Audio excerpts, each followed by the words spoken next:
Just left Anita T. Connor and Carrie Connor Matchett from The Praise is the Cure for Cancer, which is going on right now. Shout out to all of my breast cancer fighters, survivors, and those caregivers that are taking care of you guys. Always Breast Care is a proud sponsor. I got the chance to listen to, again, the Brockington Ensemble. They turned it out. I couldn't leave right away, but I left right at 3:15. And can I just tell you, it's amazing that I didn't get a ticket. I had to go the long way because I completely forgot that the drive is shut down until 5 o'clock. So I thought I would be able to get on the drive, couldn't do it. And the expressway was all backed up. Enough with the excuses. I want to give a very special shout out. I was invited yesterday to the Armed Services Council of the Union League of Philadelphia and American Legion Post.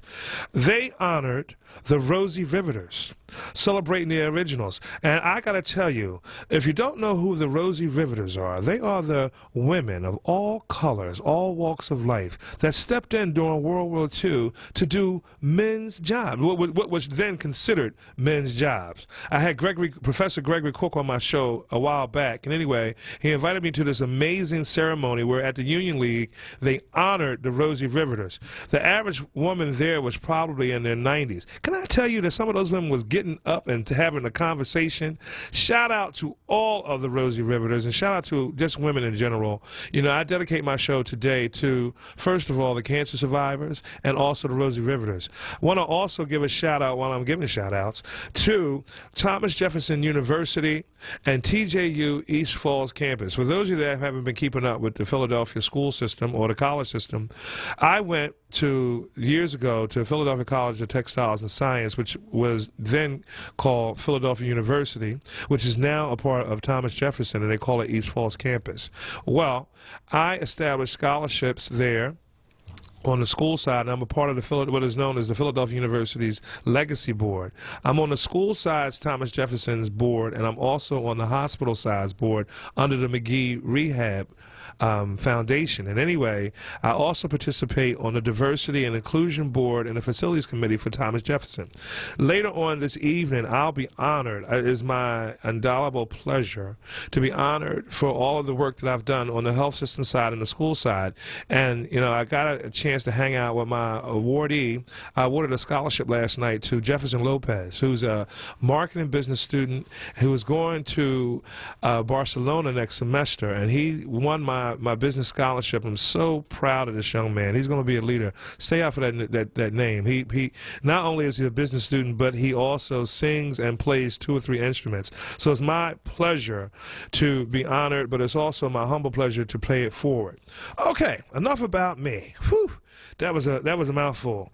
I am, and they're sitting here waiting patiently because I was late and I ran up those stairs, trying to get here. I have with me today Minister Sharon Council Harris. She's a member of the Delaware County Black Caucus. She currently serves as the Caucus Communications Committee and the Political Action Committee Minister. Council Harris studied biblical studies at Cairn University and attended the Wharton School of Business at the University of Penn. And for over 25 years, she has been an active resident of Yeadon Borough. Shout out to Yeadon. Where she served as the Borough Council President for 5 years. She currently oversees the borough's affairs as one of the Yeadon Borough's dedicated council members. Please, please, please welcome Minister Sharon Council Harris and her faithful Sybil Bell, her assistant. They're here waiting for me in the studio. Welcome, ladies. And Sybil, you're going to come over and sit over here and grab a microphone. You ain't going to be over there hogging Sharon's microphone. Welcome to the show, ladies. How you doing? Doing real good, real good. Thank you for that illustrious bio. Thank you very much. And I'm rude. I'm sorry. I'm just a creature of habit. I had to chase you out of my. I was late, so they were sitting in my seat. So I had to reposition everybody. But anywho, Sharon, what is the Delaware County Black Caucus? And speaking to the microphone, dear. Okay.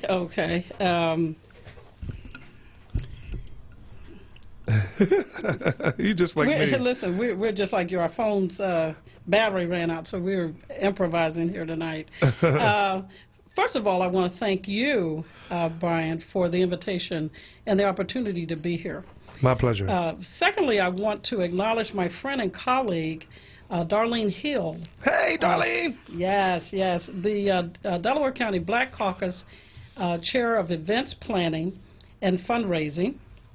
And she, of course, was going to be interviewed by you, and she deferred it to the caucus because this is a very exciting organization. It's a 501c3. Mm-hmm. It was organized a little over a year ago, and we'll get into a little more detail about that as we proceed. But we certainly want to give her kudos and a shout out for giving us this opportunity to profile the Delaware County, recently formed Delaware County Black Caucus.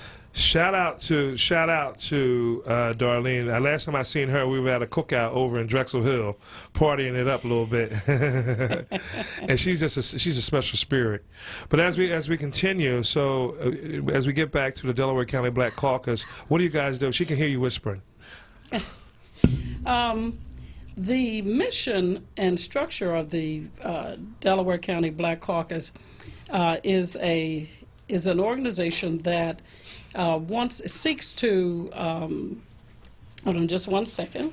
The Delaware County Black Caucus was newly formed, as I mentioned earlier, a 501c3 nonprofit organization, which is created by African American leaders who are committed to representing the needs, interests, and to improve the quality of life for African Americans in Delaware County. Okay. And so, because I'm feeling a little unscripted, I'm gonna go ahead. It's something that is on my heart to talk about a little bit. And I just want to get, the Black Caucus, it does a lot of work, and we're going to talk about your upcoming events and how long you've been in existence and that kind of a thing. But the course of events that's going on, the current events, can me and you just have a conversation?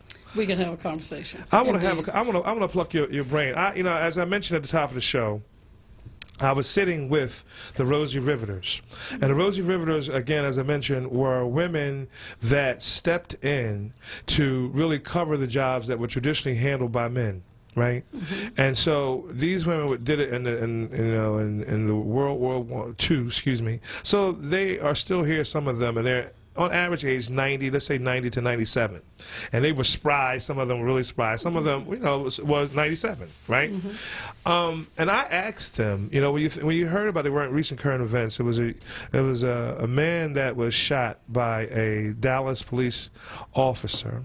He was sitting in his place where he lived, in his apartment, eating ice cream, watching TV, and the police officer, the white woman, came in because she thought it was her place. She mistakenly felt in danger, thought he was an intruder in her apartment. She shot and killed him. She was recently sentenced for 10 years, but at the sentencing, the victim's brother grabbed hold of her and hugged her, as in an act of forgiveness. Okay. Well, I have my mixed feelings about that. But then you had the court officer and then the judge came off the bench and gave her a hug, which I'm kind of perplexed. And so why I mention the Rosie Riveters is because they obviously have lived longer than any of us in the studio. And, back in that time, let's face it, things were very different. And I asked them, I said, what did they think about it?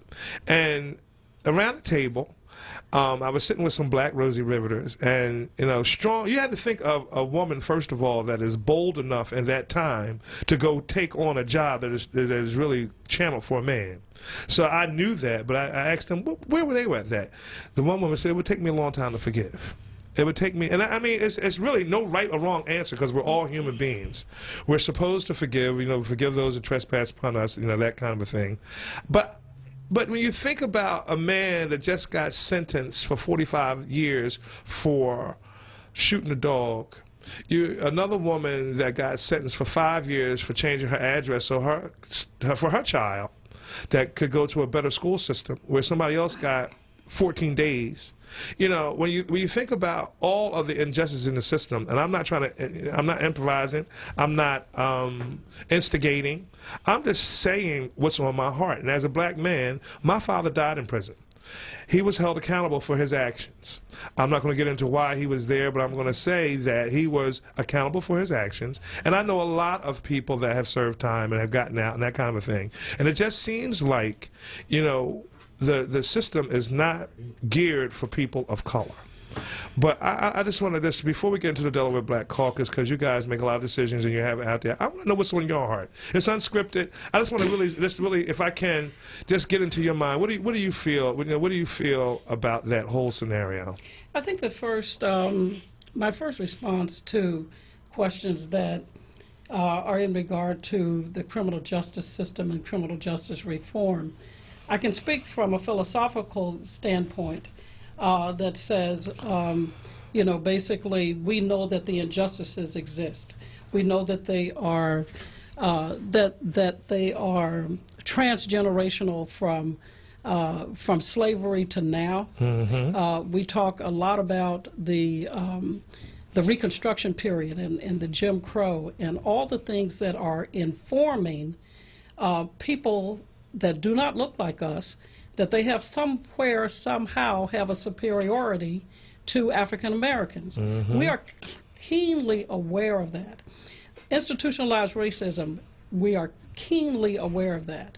We know that there are expectations that are laid upon us that aren't laid upon anyone else who have migrated to this country. We came here unwilling. We came here as slaves. There's nobody else in the population that has that experience. So there's a transition of people believing that we are the lowest on the totem pole. So I think that there needs to be an acknowledgement and an awareness of that. In addition to that, from that's a philosophical approach for me. From a Christian approach, I think being a Christian, being a minister of the gospel, informs me that if I can't forgive you, then I put myself in a prison, okay? That I put myself in, I lock up myself, because in order for me to, how can I stress this? In order for me to be free, I can't hold animosity against you. Right. So it's important that I understand forgiveness does not mean I forgive and forget. Forgiveness, from my perspective, is that I give up the right to punish you. So if I give up the right to punish you, then I believe that God will reconcile that in His own time, either by judging you or by doing some liberation of you. So I think that in the cases that you mentioned, particularly in the Caucasian woman who shot the black men in the apartment, for judges and for whoever else that thought they needed to give her some consolation, that's a question that I wouldn't even try to answer, because, as I said earlier, they are probably more informed about how they feel about her as a fellow white person, mm-hmm. opposed to the black person who is now dead and gone. You know that, and thank you for that, because really, for me, I struggle with it, and it was a roundtable discussion, and it was interesting because, again, I asked people that probably endured a lot more than me. And I was born in '69. I'm 50. These women were 97, 98. 93 respectively. So they had already crossed the barrier. The women of color had already crossed the barrier to take on these jobs. Women weren't long voting at that time. You know, so when you think of, you know, people of color and you think of women, for a very long time, you know, women were suppressed. Mm-hmm. And, you know, and I just, for me, I think the young man really set a real civil disobedience example of just really letting it go. Mm-hmm. But what I cannot reconcile with is the judge and the court officer. You know, you're supposed to uphold the law. You know, I don't hear any stories of any judge, white, black, woman, male, coming off no daggone bench and hugging no victim. I mean, if you've done a crime, you really you have to be held accountable. That's right. And so for me, I just, I was just in a weird space about it. There's been a lot of talk about it. Sure. And I just, I've seen that you were a minister, and I was really interested. You're a woman of color, clearly a strong presence. And I just really wanted your honest opinion while we get ourselves together for the interview. Okay. Thank you. So now that you let that go, now that we clear that out, I got that off my chest. Sure. Let's resume. So the Delaware County Black Caucus, you guys have some upcoming events. What's going on over there? Well, let me just digress a moment. I want to just tell you that for the past year, we have been very, very busy. Mm-hmm. The Black Caucus stage, we had an opportunity to have a press conference at the Darby Borough Hall. Okay. Last year, when we responded to certain protocols that the school, there was some apparent danger there at the school, and there didn't seem to be sufficient protocols that would keep the safety issue of teachers and students adequate at that school. So we were able to come alongside both the school district and the parents who were very, very concerned about a potential danger, potential person entering the school that was unauthorized. And so we responded immediately to that, even though some of the information that was transferred was not accurate. But we were able to say, hey, we need to advocate for stronger support for the schools, stronger funding, that makes sure that the security issues in our schools and our community, predominantly African American students attending that school, that the same regard is held there as it would in a non-African American or predominantly white community. Okay. So that's one of the things we did. And also we had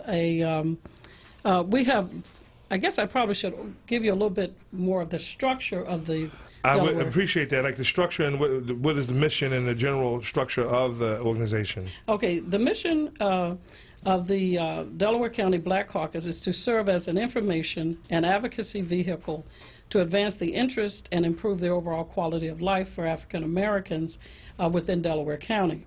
The structure of the organization is comprised of 5 conveners. There was a decision made of this body that was called together initially by legislative leaders in Delaware County, then expanded to the general population of the county. Okay. People of color, you've got to be a person of color to or have African American descent to be a member, as well as a resident of Delaware County. So the structure basically has the 5 conveners, which they elected not to have a president and a vice, but rather spread the leadership across the board. We have approximately 80-plus members of the caucus. In addition to that, there are 9 committees, and within those committees, there are also subcommittees. The committees are, just to start out, we have, just a minute, I have it. Thanks.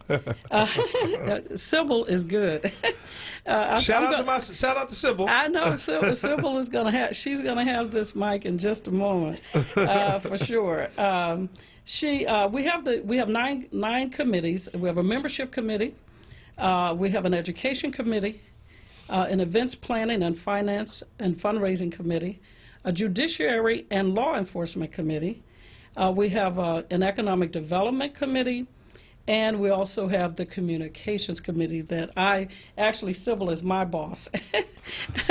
She's the chair of the communications committee, and she she adjunct me to that committee. So we've been running hard.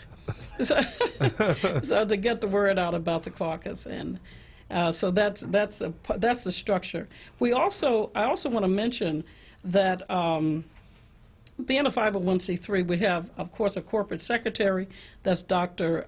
Sakella Coles of Upper Darby. And we have, wait a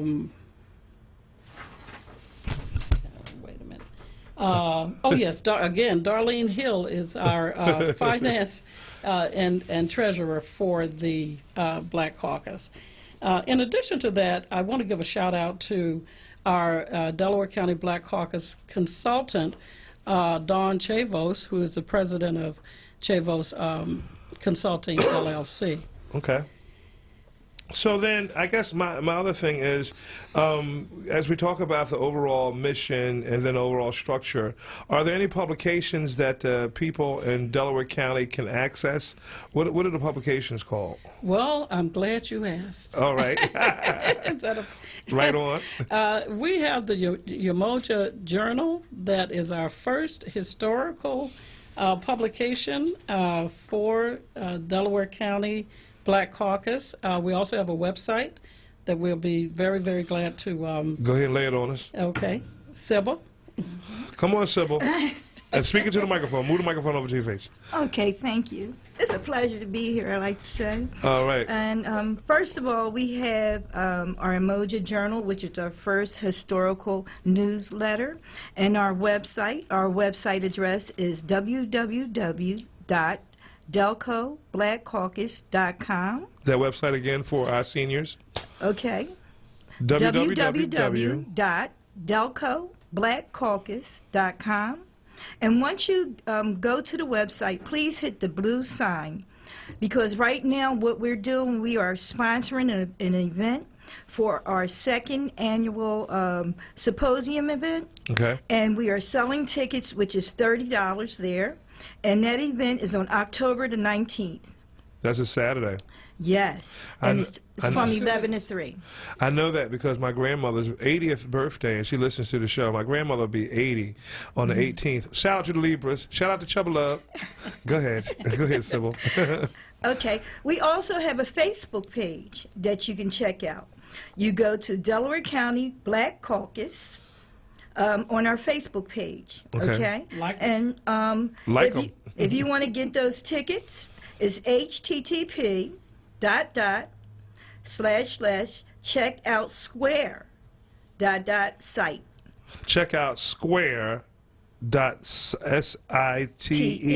Yes. Okay.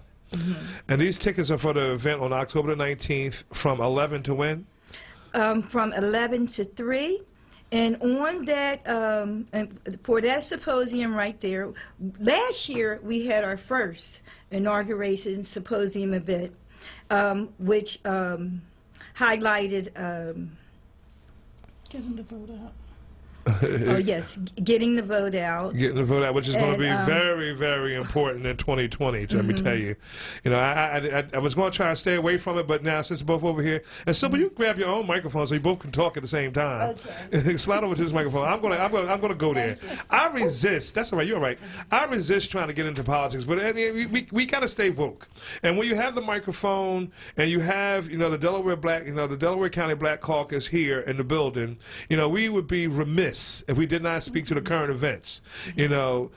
Our president, with all of his bravado, went out and he attempted to intimidate and really negotiate with Ukraine with the money that was already appropriated and voted on for their military defense and a tune of I guess it was $391 million, and he held it hostage until he was trying to get them to agree to dig up some dirt on candidate, now vice president, but now candidate for president for 2020, Joe Biden. And so the bad part about that is, not only is it illegal, it's really unethical, and it really shows the corruption. And so the Democrats are getting together and they're doing an impeachment inquiry and that kind of a deal. But what he does, 45 does so brashly. He kind of hides wide in the open about okay, I did it, but it's okay.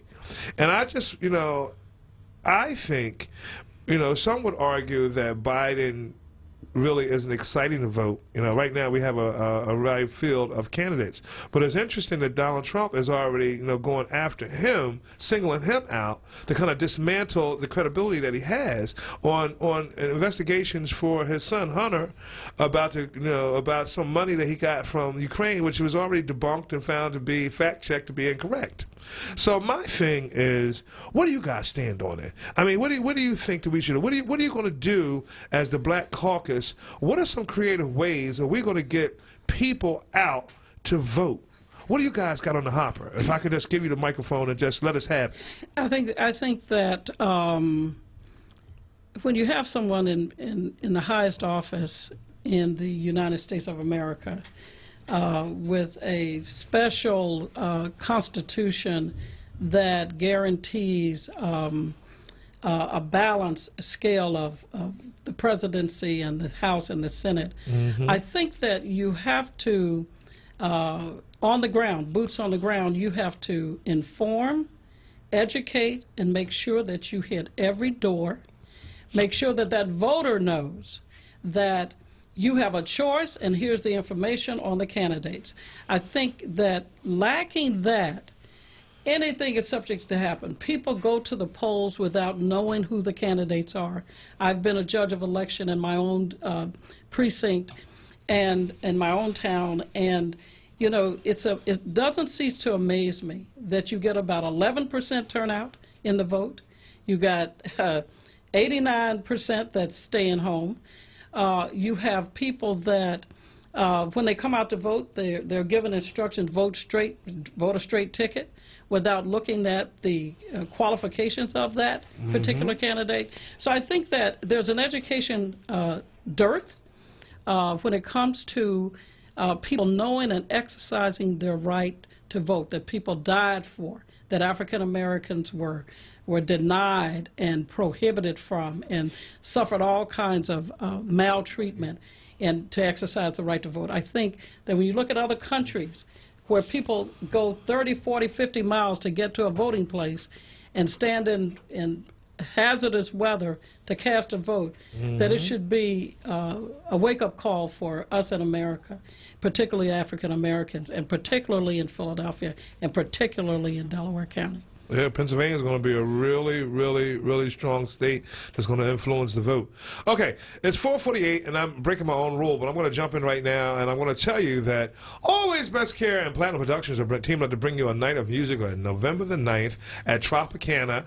We are putting on a show with Peebo Bryson and Jeffrey Osborne. It's going down to the Tropicana. Showtime at 7 p.m. at November the 9th. And if you're my fifth caller right now, if you call in right now, 215-634-8065.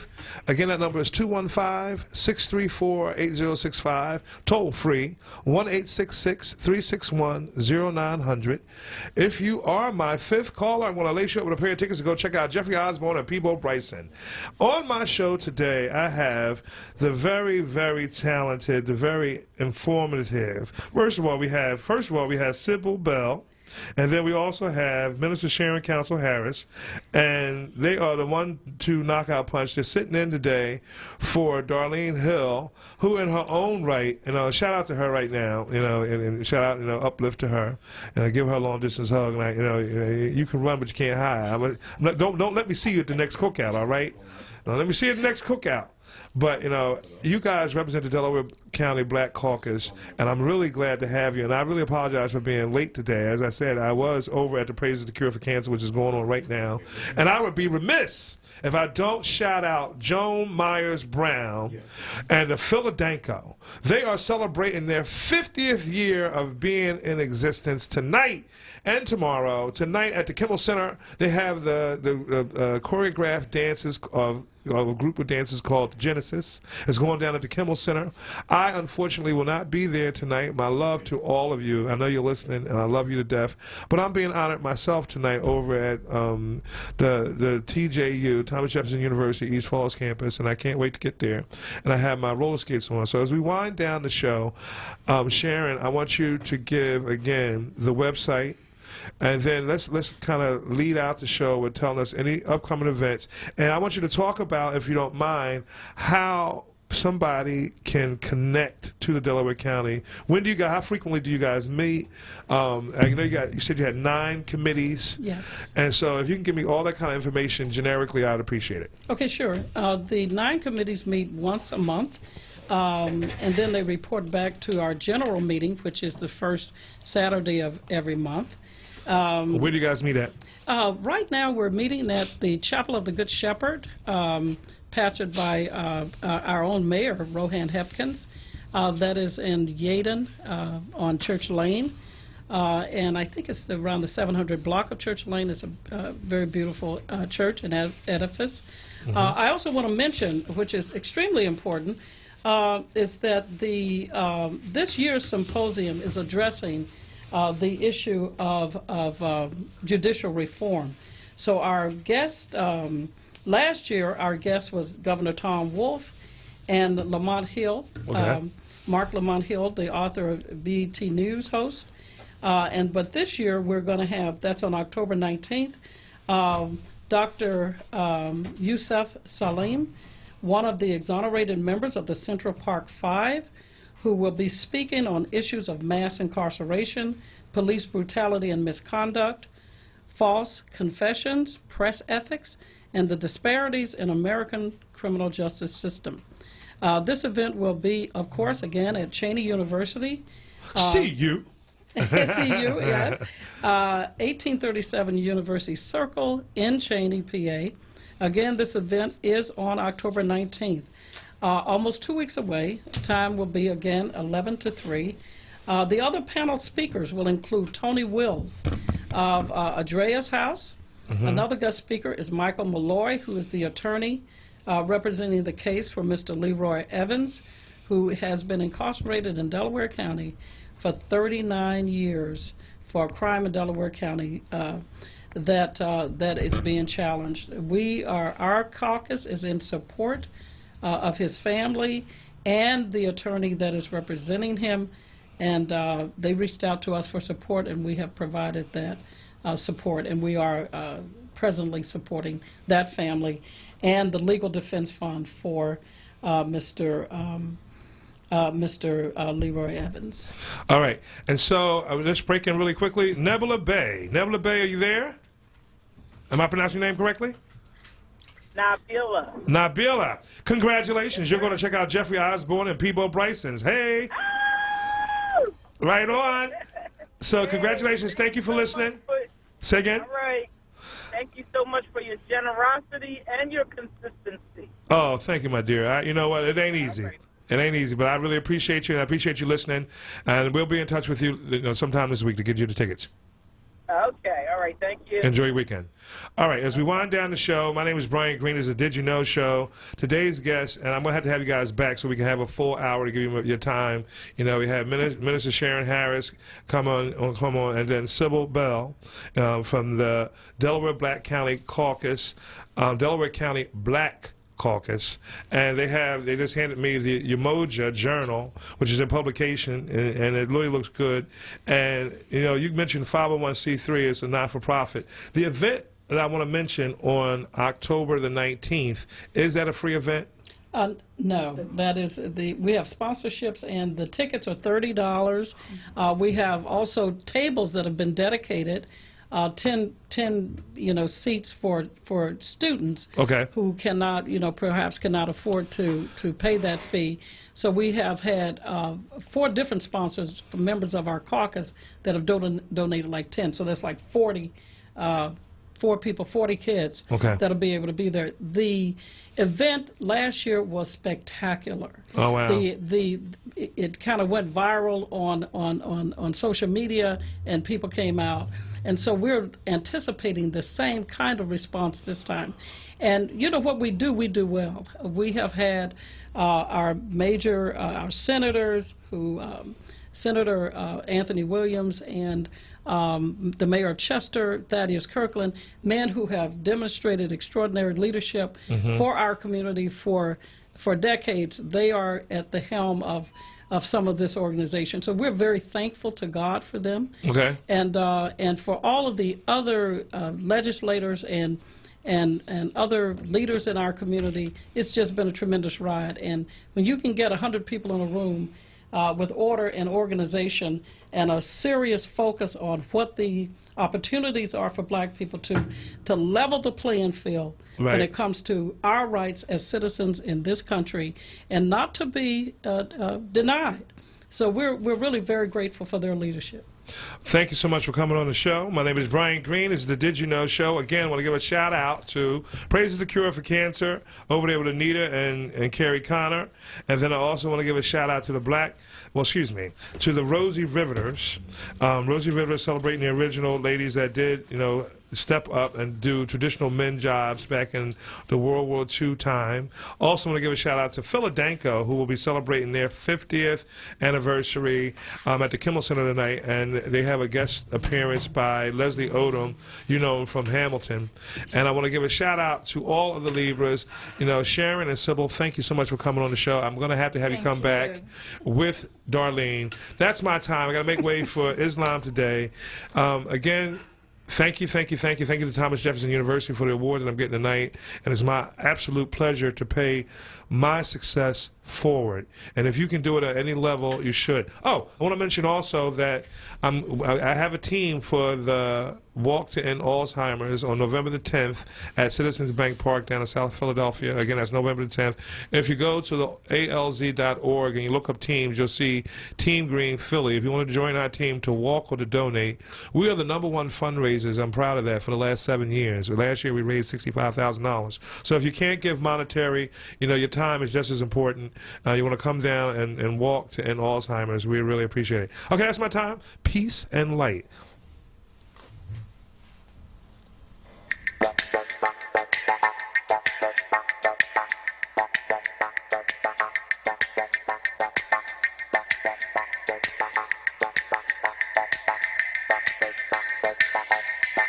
Wait.